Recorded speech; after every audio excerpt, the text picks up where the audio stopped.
अस्सलाम वालेकुम दोस्तों, मैं हूं सखावत अली खान। दोस्तों, बांग्लादेश इंडिया का ग़ुलाम क्यों बना और फिर बांग्लादेश ने इंडिया से आज़ादी क्यों हासिल की।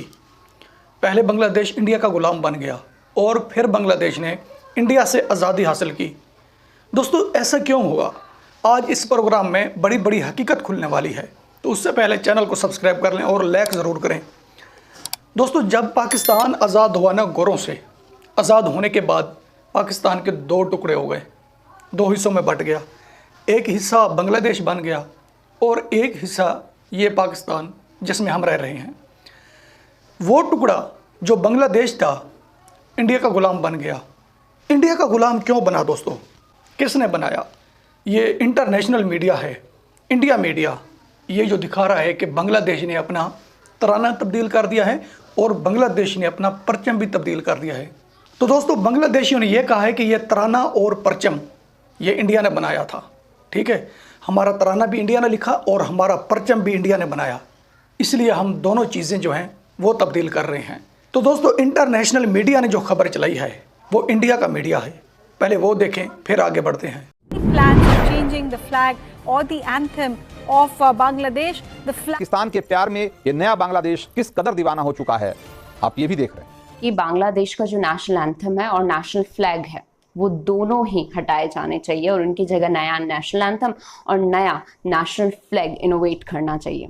बांग्लादेश में एक और नई डिमांड उठी है और ये डिमांड है बांग्लादेश के नेशनल एंथम, नेशनल फ्लैग और इवन कॉन्स्टिट्यूशन को चेंज करने को लेकर। बांग्लादेश के इस नेशनल एंथम अमर सुनार बांग्ला को लिखा था भारत के लेजेंडरी पोएट रविंद्रनाथ टैगोर ने। और अब इसी the recent controversy that the Bangladeshi fundamentalist demanding that there should be a change in the national anthem and the national flag also. India ने, और इसलिए आप जान के हैरान होंगे, बांग्लादेश में जो कट्टरपंथी हैं जो लगातार बढ़ते जा रहे हैं, ये डिमांड कर रहे हैं कि पहली बात बांग्लादेश का जो नेशनल फ्लैग है ये चेंज कर दो और फिर बांग्लादेश का जो नेशनल एंथम है वो भी चेंज कर दिया जाए।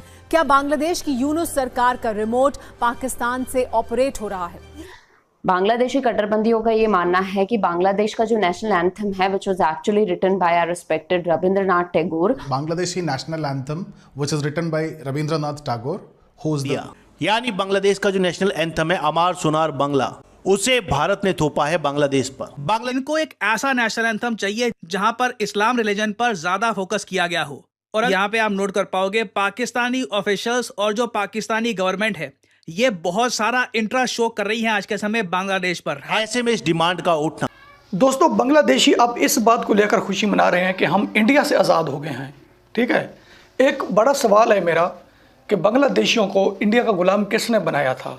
बांग्लादेश जो ग़ुलाम बन गया था इंडिया का ग़ुलाम बनाने वाला बांग्लादेश को कौन था? अब बांग्लादेशी किस तरह से खुशी मना रहे हैं, देखें ज़रा। अस्सलाम वालेकुम मेरे भाई लोग, क्या हाल है? Very very good news.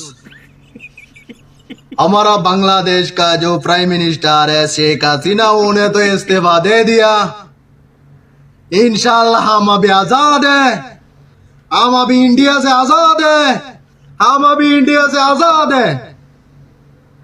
इंशाल्लाह इंशाल्लाह देखना, हमारा हुकूमत जब पावर में बैठेगा इंशाल्लाह हम एक को भी नहीं छोड़ेंगे।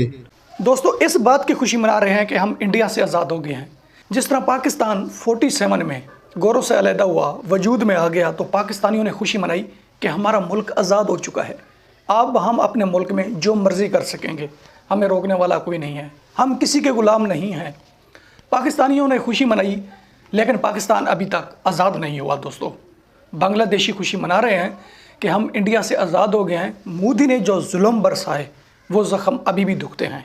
ठीक है, जब मोदी हमारे सामने आता है ना, या टीवी पर नरेंद्र मोदी को देखते हैं तो हमारे ज़ख्मों पर नमक गिरता है। जब नमक गिरता है तो फिर दर्द होता है।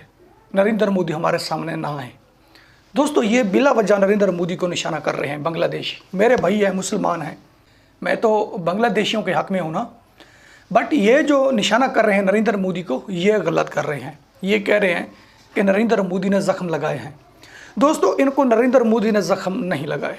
ठीक है, बांग्लादेशी मेरे भाई हैं, लेकिन मेरी बात को समझना ज़रूर। मैं बोल क्या रहा हूँ, जो मैं तजिया कर रहा हूँ इसको समझना ज़रूर। और मेरे कुछ पाकिस्तानी हैं जिन्हें बुरा लगेगा, और जो एजुकेटेड लोग हैं, तालीम याफ्ता, वो इस बात को समझेंगे कि ये बात हकीकत है। दोस्तों, मोदी को निशाना कर रहे हैं, इनको मोदी को निशाना नहीं करना चाहिए। इनको निशाना उसी को करना चाहिए जिसके खिलाफ ये इनकलाब लेकर आए। उसका नाम क्या है? उसका नाम है हसीना वाजिद, शेख मुजीबुर रहमान की बेटी, ठीक है, जिसकी इन्होंने हुकूमत का तख्ता उल्ट किया और बांग्लादेश से इन्होंने निकाल दिया। अब बांग्लादेश में इंडिया की बहुत सी चीज़ें मौजूद हैं, ठीक है, इंडिया का असला भी है, खाने पीने की चीज़ें हैं, अभी तक बांग्लादेशी वो इस्तेमाल कर रहे हैं, वो सब कुछ इंडिया का है। पहली बात तो है दोस्तों, इनको सब कुछ इंडिया का वापस देना पड़ेगा बांग्लादेशियों को। अगर इंडिया ये सवाल कर देता है कि जो हमारी चीज़ें हैं वो वापस करो, फिर तुम हमसे आज़ाद हो, तो इनको सब कुछ वापस करना पड़ेगा। और जो इंडिया की चीज़ें बांग्लादेश में मौजूद हैं, ये कौन लेकर गया था? इंडिया से जो गई इतनी चीज़ें, खाने पीने की चीज़ें, असला वगैरह, मतलब हर चीज़ इंडिया की बांग्लादेश में गई, वो अभी भी मौजूद हैं, ठीक है। वो कौन लेकर गया था? वो लेकर गई थी हसीना वाजिद। हसीना वाजिद इसलिए पाकिस्तान के ख़िलाफ़ थी कि मैं डिक्टेटर हुक्मरान हूँ। उसने ख़ुद को डिक्टेटर हुक्मरान कहा, ठीक है, कि मैं बांग्लादेश में कानून तोड़ूंगी, बांग्लादेश में उल्ट काम करूँगी, गलत करूँगी, मुझसे पाकिस्तान सवाल ना करे ये तो क्या कर रही है। उसने ये सोचा कि इंडिया सवाल ये नहीं करेगा, लेकिन इंडिया को उसने धोखा दिया हसीना वाजिद ने। हसीना वाजिद डिक्टेटर बनकर नरेंद्र मोदी के साथ दोस्ती निभाई, लेकिन नरेंद्र मोदी को इस बात का पता नहीं था कि हसीना वाजिद डिक्टेटर बनी हुई है। मोदी ने यह समझा कि जिस तरह मैं हुक्मरानी कर रहा हूँ ना इंडिया में, हसीना वाजिद इसी तरह से इंडिया में हुक्मरानी कर रही है।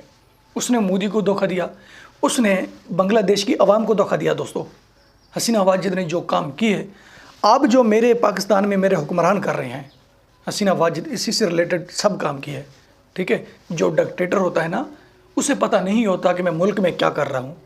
वो इस तरह के जुल्म बर्पा करता है, जुल्म खुद उसको ढूंढता है कि डिक्टेटर कहाँ है। दोस्तों, हसीना वाजिद ने यह किया अपनी आवाम के साथ, और अब इल्ज़ाम जा रहा है इंडिया पर।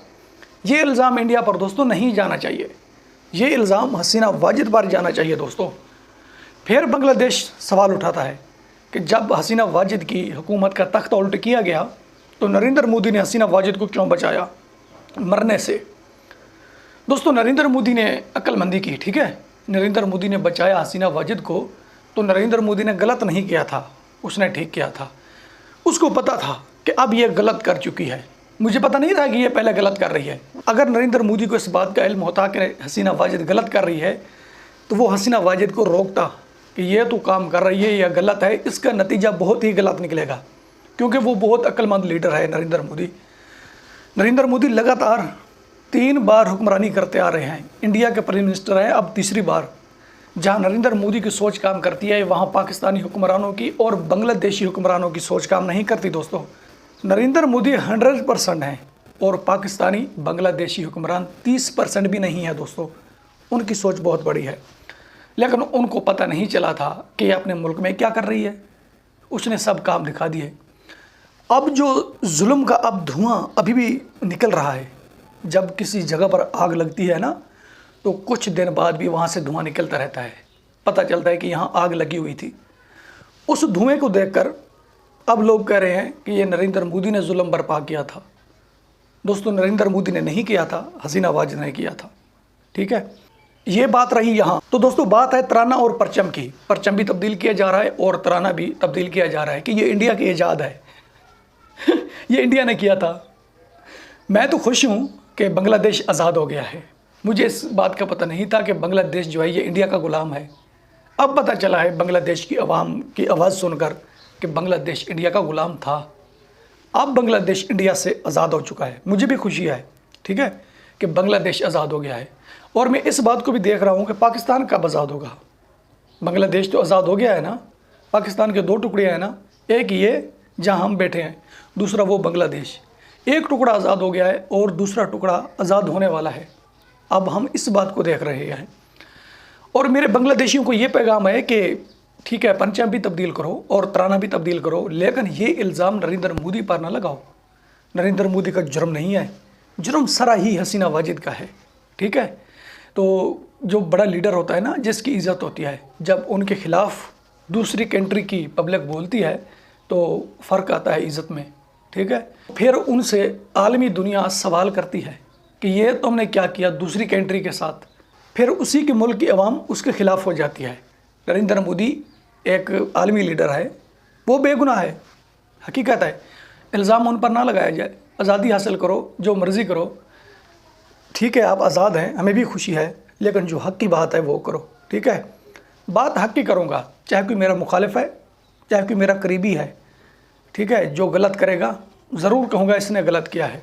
और मैं बांग्लादेश की आवाम से ख़ास करके ये कहना चाहता हूँ, नरेंद्र मोदी पर इल्ज़ाम न लगाया जाए। ये जितने भी जुर्म हैं ये सब हसीना वाजिद के हैं, नरेंद्र मोदी के नहीं हैं। अब तक के लिए इतना ही, मिलते हैं नेक्स्ट वीडियो में।